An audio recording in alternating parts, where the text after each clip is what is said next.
Buen día a todos y a todas.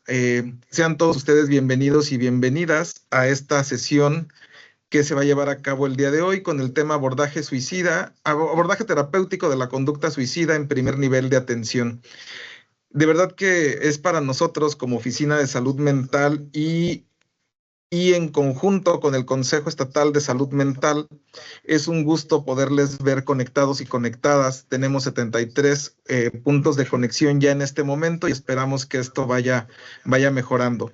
Agradecer de verdad la puntualidad de cada uno y cada una de ustedes. Creo que eso demuestra el compromiso que se tiene con las capacitaciones y en agradecimiento a esa puntualidad vamos a comenzar ya con la capacitación, con el primer tema. En este momento va a comenzar o vamos a tener la participación de la psicóloga Xiomara Bravo Tapia. Ella es personal operativo, ella es psicóloga del Hospital General Raimundo Abarca Alarcón, aquí en la ciudad capital de Chilpancingo, Guerrero. Nos da muchísimo gusto, psicóloga, contar con su presencia, agradecerle desde este momento su profesionalismo. Sabemos que quienes van a participar el día de hoy tienen todo para hablar del tema, son un hospital de referencia ante estos desafortunados casos que se llegan a presentar en primer nivel de atención, por lo que sabemos que su participación será de suma importancia, psicóloga. Entonces, para no quitarle más tiempo, psicóloga, adelante, le dejo el micrófono. Gracias. Gracias, buenos días. Bueno, el tema con el que voy a estar participando durante esta jornada son generalidades de la conducta suicida. Básicamente lo que vamos a abordar son los conceptos generales, estadísticas, y vamos a terminar con lo que son mitos y realidades. Bueno, vamos a retomar permítame revisar. Bueno, para empezar con las definiciones, vamos a retomar algunos conceptos que anteceden a lo que es en sí el concepto de suicidio, la palabra suicidio, y que esto tiene que ver con el conocimiento científico que estaba como tal plasmado y que a partir de ahí teníamos la formación, los diferentes personal de salud que atendían esta problemática. La palabra suicidio es una de las primeras que se registra, es en el año 1651, y el trasfondo de la palabra suicidio hacía referencia a una enfermedad mental. También tenía esta connotación desde una cuestión de creencias religiosas, la acción moral o incorrecta o un asunto religioso. El suicidio estaba relacionado básicamente como algún trastorno mental, alguna afección de la persona. Y desde las teorías médico-psiquiátricas lo siguen refutando como una manifestación patológica o alteración psíquica. Uno de los primeros teóricos que abordan al suicidio como un síntoma de la melancolía es Pinel, y Esquirol también nos habla que son estas crisis de afecciones moral consecuentes o múltiples afecciones o incidencias a lo largo de la vida. Hay diversas teorías que abordan sobre el suicidio. El artículo que expongo hago referencia, ahí nos va a hablar de todas estas teorías que nos intentan dar una aproximación de qué es lo que está causando, que origina el acto suicida. Desde la visión psicoanalítica nos habla sobre este fracaso para expresar el afecto emergente, es decir, esta hostilidad, y es el resultado de un conflicto intrapsíquico desencadenado por factores de tipo de pérdida. Digamos que desde este enfoque psicoanalítico nos está hablando no solamente de lo individual, sino ya nos empieza a abordar la temática de los factores, y que no solamente es una cuestión orgánica lo que le está atribuyendo a esta toma de decisión. Bueno, uno de los, analistas de la palabra el suicidio y hacen una obra completa, no es ni psicólogo ni psiquiatra, es un sociólogo. Él en su obra El suicidio, Durkheim nos habla de la conducta suicida como un efecto de una estructura social, es decir, él nos está dando a entender que este fenómeno tiene que ver con una mala adaptación social del individuo y su falta de integración a la sociedad. Él lo que hace es categorizar al suicidio en estas tres acciones que son el egoísmo, el altruismo y lo anómico. Cuando nos habla desde el sentido egoísta, él hace referencia a que la persona no está sólidamente integrada en ningún grupo social. A diferencia de la parte altruista, nos dice que es esta excesiva integración grupal en contextos donde la conciencia del deber ser y la integración al grupo. Es decir, cuando como individuos vamos a fungir con diversos roles y entonces desde estas expectativas que tenemos o que pues básicamente nos presionamos, nos tensamos con este deber ser, el cumplir cada uno de estos roles, hace a que nos conlleve a un acto suicida. Dentro de lo anómico, y aún es vigente esta teoría para hacerla referente a la explicación del porqué del suicidio. En lo anómico nos dice que es esta alteración del equilibrio entre la integración de la persona con la sociedad y hace referencia a estas situaciones vulnerables de cambios, como por ejemplo, si pierdo el trabajo, si hay un cambio inesperado, un evento adverso que llegue en la vida de las personas. Lo que nos menciona aquí es que en la parte de lo anómico hace más la crítica a las instituciones de salud, en donde nos dicen que a la persona con estas conductas suicidas la dejamos sola, la abandonamos desde el empezar a juzgar, a criticar, a colocarle estigmas y desde nuestro desconocimiento o el negarle la atención por este acto o un intento, digamos, cuando llegan a los hospitales.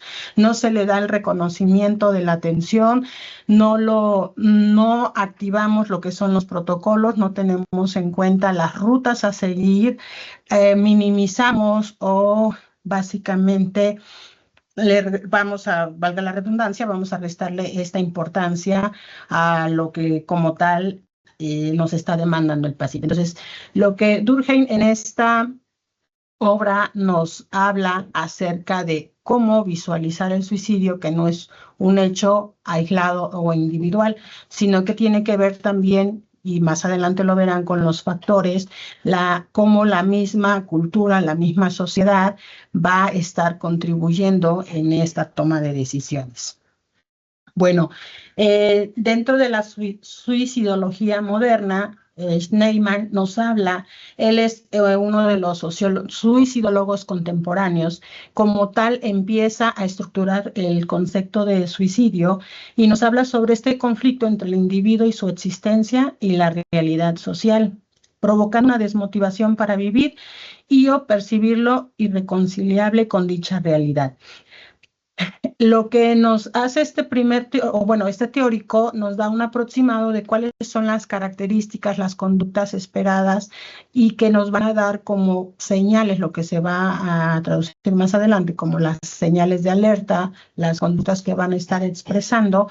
Él empieza de una otra forma a cuantificarlo y entonces lo que dicen es que el suicidio va a ser un síntoma de diversos trastornos de personalidad, trastornos mentales, y que como tal el suicidio no va a ser un solo, como por ejemplo en algunos de los DSM está el diagnóstico trastorno de la conducta suicida. Ya lo que quieren aquí hacer es no considerarlo como un solo problema de salud mental, sino que este va a pertenecer va a ser un síntoma de diversos problemas de salud mental. Bueno, dentro de las definiciones actuales y que está en el manual del Código 100, nos habla sobre el suicidio, que es el acto deliberado de matarse a sí mismo. Estas definiciones van a ser punto clave para poder entender cuál es el protocolo, la ruta a activar y los servicios que va a necesitar la persona. Tenemos lo que es el intento suicida, que son estas conductas con potencial de daño a sí mismas, en la que existen algo con la intención de morir. Vamos a tener las diferencias de lo que son estas ideaciones suicidas, y estas ideaciones son estos deseos de involucrarse en comportamientos con la intención de terminar con la propia vida. Puede incluir desde planes como un método detallado. A diferencia, vamos a tener la conducta suicida, que son estos rasgos de comportamiento que van a incluir lo que ya anteriormente estamos hablando, que son estos pensamientos, planes e intentos suicidas.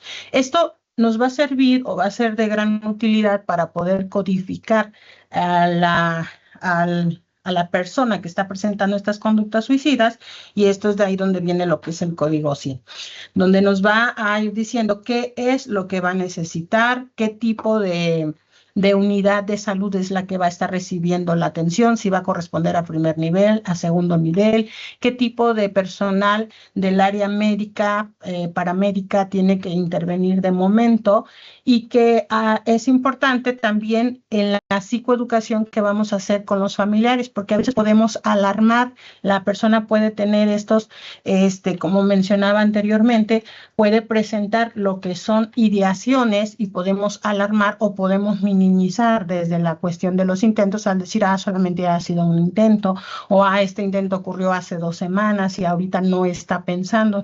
Esto es una parte clave, o son conceptos centrales que nos van a permitir abordar desde el plan de seguridad o en la psicoeducación, incluirlos y poder explicarle al paciente, al familiar, la situación en la que se está viviendo. Bueno, vamos a abordar la parte de la epidemiología. En cuanto a la epidemiología, los datos no son tan precisos por la cuestión de la codificación. En las actas de defunción, como tal, no siempre se va a diagnosticar el suicidio, sino se van a tratar otras afecciones más de la cuestión física. Por ejemplo, si estamos hablando quizá de una lesión, si se cayó, vamos a hablar de lesiones físicas que tengan que ver con el área médica, pero difícilmente se va a abordar la cuestión del suicidio. Por lo tanto, la OMS nos da un aproximado de cuáles son las estadísticas que se tiene. A nivel global nos dice que por cada 100,000 personas hay 11.4 suicidios. Cada año a nivel mundial 80,000 personas se quitan la vida, y para el año 2015 se colocó el suicidio como la segunda causa de defunción entre el grupo de 15 a 29 años de edad. Dentro de estos de 15 a 29 vamos a encontrar que van a ser factores de riesgo. La conducta suicida no fatal va a ver estas cuestiones de lo que es la ideación o el intento. También los están cuantificando, y que una de las edades o como factores de riesgo que se va a considerar va a ser en la adolescencia y adultos jóvenes. Las ideaciones suicidas del 33% de la población, el 12,1 punto es el que va a ir presentando. Dentro del intento suicida del 9.3, el 4.1% es el que ha presentado. Como también vamos a tomar en cuenta dentro de esta encuesta lo que nos dice el riesgo de intento repetido. Esto nos habla de cuando llegan a un servicio de salud y puede haber una adherencia a un tratamiento, sea terapéutico, psiquiátrico, y cuando no se recibe una ayuda, ¿cuál es el riesgo de suicidio dentro de los próximos 5 años o en lo que va en este periodo de 5 años? Dentro de los métodos de suicidio, por la OMS nos habla que esto es a nivel global. En países altos, el 50% de la población que ha presentado intentos suicidas o ha llegado como tal a un acto suicida es el ahorcamiento. En segundo lugar van a colocar, con un 18% van a colocar las armas de fuego en países de altos recursos, y en las zonas rurales la característica va a ser la intoxicación por pesticidas con un porcentaje del 30%. Van a existir otros métodos, como van a ser las intoxicaciones por fármacos, plaguicidas, ahogamiento, caídas, y que no se consideran ahí los accidentes que pueden estar, que puede estar implícito un acto suicida. Vamos a ver que van a haber diferencias en el uso de los métodos por género. Los hombres generalmente van a presentar, de acuerdo a esta cuestión de la agresividad, el uso de armas de fuego, el hacer uso del ahorcamiento, a diferencia de las mujeres. En el caso de las mujeres va a ser más la intoxicación por algún fármaco o plaguicida. Hablando ya de las cifras del suicidio en América, lo que nos dice es que en América Latina y Caribe las tasas son menores a las mundiales. Por cada 100,000 personas, el 5.2% de la población está estandarizada como un acto suicida. Vamos a empezar a ver las diferencias de género entre hombres y mujeres. Por cada 100,000 hombres, el 8.4% ha presentado un acto suicida. A diferencia de las mujeres, que vamos a tener un 2.1%.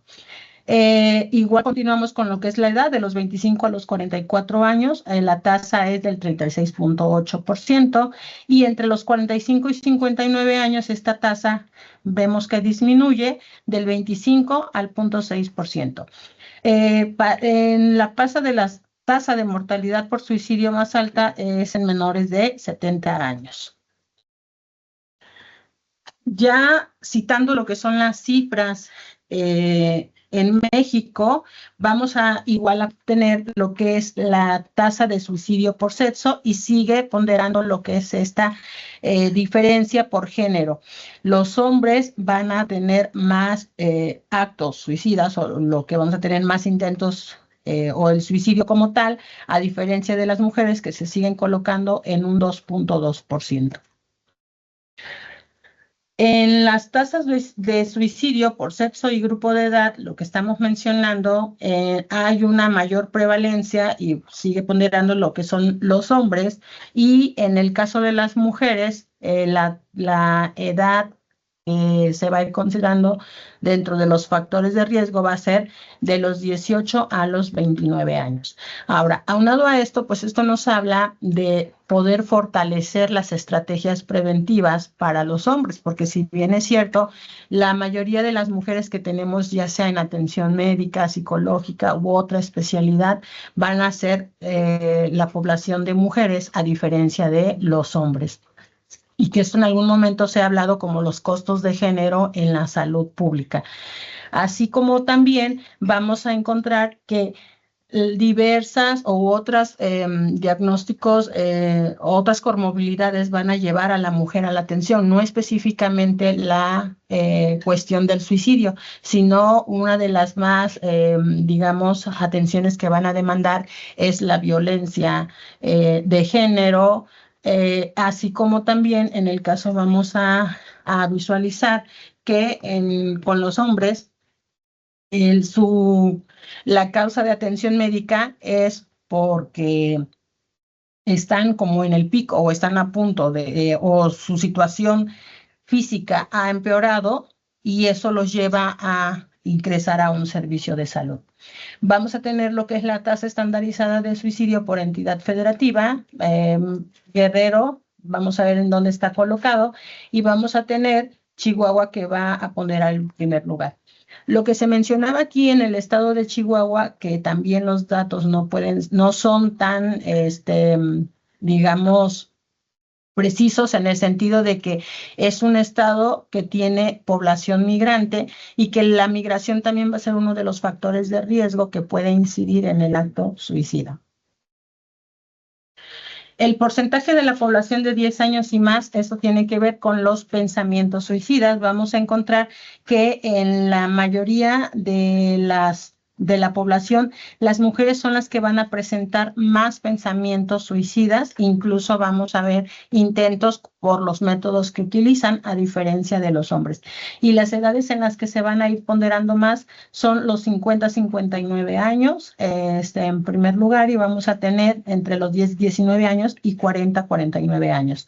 Entonces, en este sentido, vamos a encontrar que también va a haber otras situaciones que son factores de riesgo, que las van a mantener en una constante de pensamientos suicidas. Vamos a tener esta otra gráfica en lo que nos habla sobre las ideaciones suicidas y igual vuelve a ponderar en este caso los hombres en el de decir qué tan frecuente o cómo se está presentando las ideaciones. Entonces aquí vamos a ver cómo en esta cuestión cultural, en la forma de la autorregulación emocional y la expresión de las emociones. Entonces culturalmente cómo en este sentido va a haber ciertas limitantes culturales o autolimitantes desde sus expectativas del ser hombre o de ser mujer, y que en este punto nos van marcando por qué es importante el ir precisando todas estas acciones, y como lo veíamos en los conceptos en su inicio, para poder ir entendiendo la población a la que estamos atendiendo, y que también esto es importante para lo que son nuestros diagnósticos situacionales a fin de año, ir considerando todas estas estadísticas en nuestro plan de trabajo anual. Tenemos lo que es el porcentaje de la población de 10 años. Alguna vez a propósito se han herido, cortado, intoxicado o hecho daño con el fin de quitarse la vida. Y vamos a tener dentro de estas gráficas que en el caso son las mujeres las que van a estar presentando estos intentos, y que a diferencia de los hombres van a usar sus métodos más letales. Va a haber menos intentos, pero ellos van a conseguir como tal llegar al suicidio.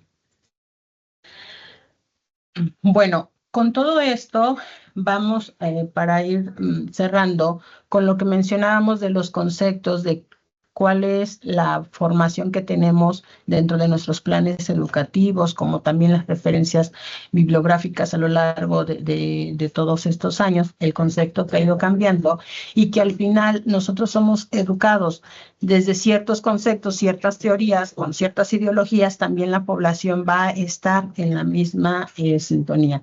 Y dentro de estos mitos, en torno al comportamiento del riesgo suicida, es un tema para poder abordar y decir que aún con toda la información que se tiene, no dejamos de tener mitos dentro del suicidio, porque esto implica la cuestión de la familia, cómo va a ir, o la misma sociedad, cómo va a ir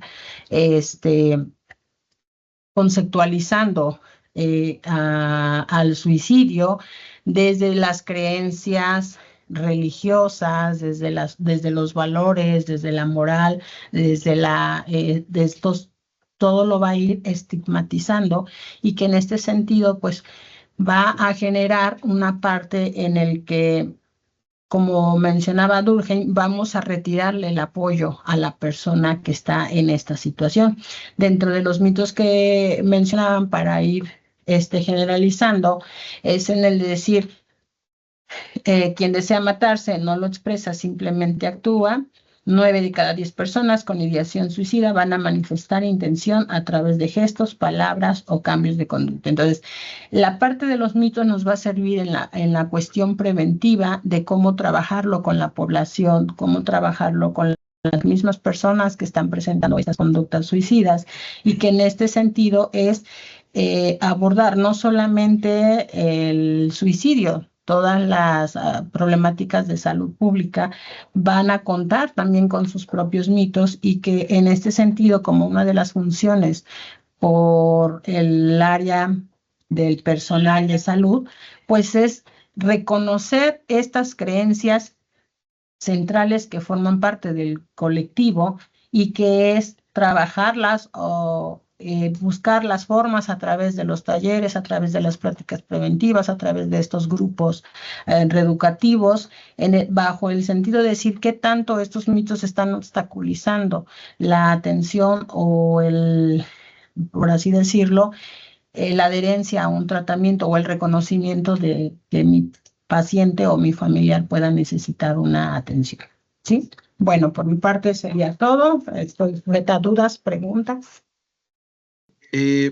Voy a pasar a agradecer a la psicóloga Xiomara Bravo Tapia. Psicóloga, aquí está su constancia, se la haremos llegar de manera física, por supuesto, pero sí quiero agradecer de verdad, muchísimo su participación. Creo que nos aportó datos bien importantes, datos estadísticos que siempre son necesarios para entender la conducta suicida, hablar de rangos de edades, hablar del género que tiene más prevalencia en cuanto a al suicidio, nos permite dar una mejor atención, entender mejor el comportamiento suicida, y creo que son datos que siempre aportan y nos dan una perspectiva diferente. Me quedo con esta parte en la que nos dijo que el suicidio es multifactorial, lo cual es bien importante saber y conocer que no solamente hay un solo factor o un solo determinante para el suicidio, sino que es multifactorial. Y esta parte que viene de diversos factores y de diversos trastornos, que no hay un solo trastorno el cual sea indicativo de que puede determinar un intento o una ideación suicida.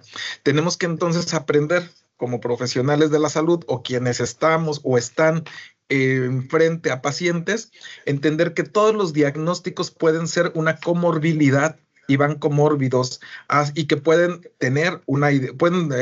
desencadenar una ideación suicida.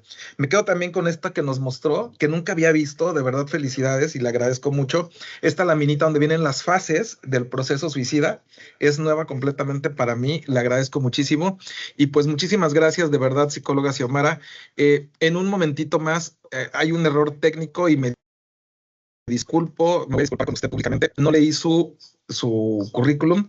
En un momento lo leemos porque no lo tengo aquí a la mano, pero sí decirles que cuenta con todas las credenciales y que de verdad reconocemos su expertise dentro de la unidad en la cual se encuentra usted. Muchísimas gracias, psicóloga.